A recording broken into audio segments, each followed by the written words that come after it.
ಹೋಗ್ಬೇಕಾ ಮತ್ತು ಹೋದಾಗ ಇನ್ನೆಷ್ಟು ದಿನ ಇರ್ತಾರೆ ಊದ್ಕೋಬೇಕಂತ ಊರಿಗೆ ಹೊರಟ ವಾಪಸ್ಸಲ್ಲೇ ಕೊಯಲ್ಪಾರ ಅಂತ ಅಲ್ಲೇ ಜೇರಂಬಟ್ಟಿಗೆ 3 ಕಿಲೋಮೀಟರ್ ಅಷ್ಟೇ ದೂರ, ಅದೇನು ಜಾಸ್ತಿ ಇಲ್ಲ. ಅಲ್ಲಿ ಹೋದ, ಅಲ್ಲಿ ರಾಮಕೃಷ್ಣಾಶ್ರಮ ಶ್ರೀಮಾತೆಯದ್ದು ಐತಕ್ಕಾನೆ ಕೊಯಲ್ಪಾರದ ಆಶ್ರಮ. ಮತ್ತು ಅಲ್ಲಿಗೆ ಹೋಗ್ಬಿಟ್ಟೆ ಯಾರು ಹೋದ್ರು ಜೇರಂಬಟ್ಟಿಗೆ ಹೋದ್ರೆ ಕೊಯಲ್ಪಾರ ಅಂತಲೇ ಮುಗಿತು. ಇಲ್ಲೇ ಪಕ್ಕಕ್ಕೆಲ್ಲ ಅದನ್ನ ಆಗಿನ ಕಾಲದಲ್ಲಿ ಅಲ್ಲಿ ತುಂಬ ಮಳೆಯಿದೆ ಕಾಯಿಲೆ, ಅಂದರೆ ನೀರು ಸರಿಗಿರ್ತಿರ್ಲಿಲ್ಲ. ಗಂಗಾ ನದಿ ಇದೆ ಎಲ್ಲ ಕುಡಿಯೋದು, ಸ್ನಾನಕ್ಕೆ ಎಲ್ಲಕ್ಕೂ. ಮತ್ತು ಕೆರೆಗಳು, ಅವೇನು ಹರಿಯ ನೀರುಗಳೆಲ್ಲ ಅಲ್ಲಿ ಕೆರೆಗಳು, ಅದರಲ್ಲೇ ಸ್ನಾನ ಮಾಡ್ತಾರೆ, ಅದರಲ್ಲೇ ಪಾತ್ರೆ ತೊಳಿತಾರೆ.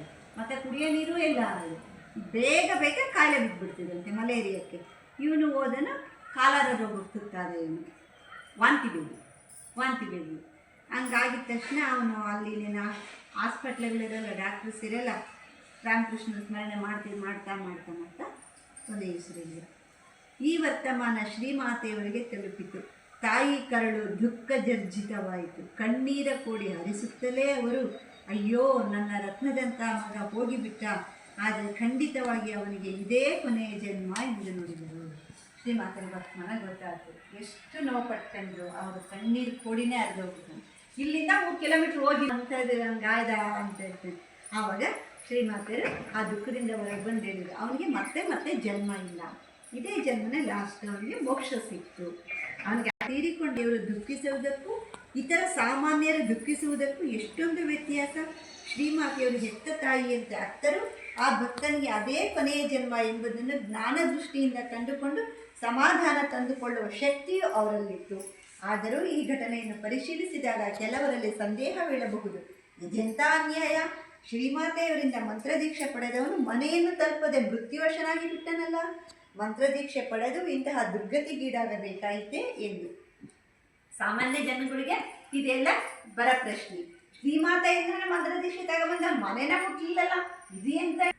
ಪರಿಣಾಮ ಸಂಪತ್ತು ಹೆಚ್ಚಾಗಬೇಕು, ಆಯುರಾರೋಗ್ಯ ವರ್ಧಿಸಬೇಕು, ಒಟ್ಟಿನಲ್ಲಿ ಪ್ರಾಪಂಚಿಕವಾಗಿ ಏನಾದರೂ ಲಾಭವಾಗಬೇಕು. ಆದರೆ ಆಧ್ಯಾತ್ಮಿಕ ದೃಷ್ಟಿಕೋನವೇ ಬೇರೆ. ಈ ನಮ್ಮಂತರಿಗೆಲ್ಲ ಏನೋ, ನಾವು ಆಶ್ರಮಕ್ಕೆ ಹೋಗ್ತೀವಿ, ನಮಗೆ ಭಗವಂತನ ಕೃಪೆ ಆಗಬೇಕು, ಸಂಸಾರದ ಕೋಟಲೆಯಿಂದ ಪಾರಾಗಿ ನಿತ್ಯಾನಂದವನ್ನು ಅನುಭವಿಸುವಂತಾಗಬೇಕು. ಈ ದೃಷ್ಟಿಯಿಂದ ನೋಡಿದಾಗ ಶ್ರೀಮಾತೆಯರಿಂದ ಮಂತ್ರದೀಕ್ಷೆ ಪಡೆದುಕೊಂಡ ಮುಜಮ್ದಾರ ಭಾಗ್ಯಶಾಲಿಯೇ ನಿಜ.